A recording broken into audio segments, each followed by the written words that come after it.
لو فكرنا شوية مع بعض وقررنا ان احنا نعمل فرز بسيط للناس، لاحظ ان في حاجات كتير مشتركة ما بينهم وحاجات كتير مختلفة، بس في الاغلب في حقيقة واحدة هنكتشفها، ان احنا اغلبنا بيحب الكورة.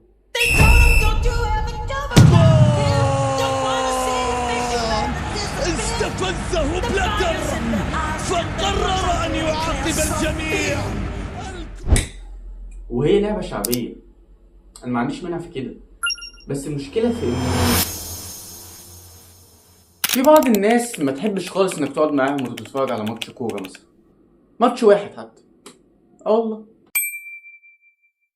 يا ابني شوت، يا ابني شوت كده اهي اشوط انا من عندي، ده انت قدام الجون، يعني عايز تجيبها من المدرجات يعني ولا ايه؟ مش يا ابني يحوى الباصي ايه ده؟ ما هم الفرقتين لابسين ابيض صح، ما عارف مين ده. انا لو بلعب بلاي ستيشن كان زماني في واقعيه عن كده. يا حبيبي سيب اللي بعدك يستلم، يا بابا سيب اللي بعدك، مش هتجري وراك يوم القيامه والله.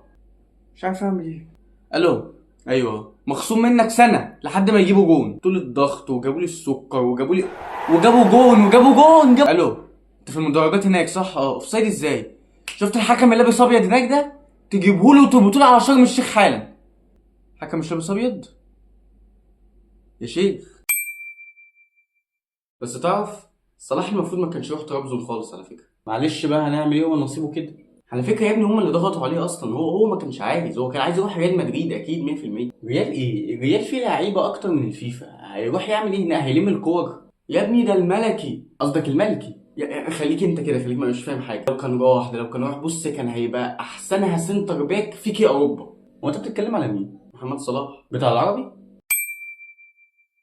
انا مش فاهم هم ليه بيلعبوا في نجيله يعني؟ ما ارض الله واسعه. وبعدين ليه في ناس كتير قاعده على الدكه؟ ده لو شويه منهم بس قاموا الفريق التاني هيبقى له دكتور وهيكسبوا. الناس دي كلها قاعده بتتفرج ليه؟ ما انت ما يتفرجوا في التلفزيون زي هو، ما انا عامل كده. الطرد لونه احمر والانذار لونه اصفر.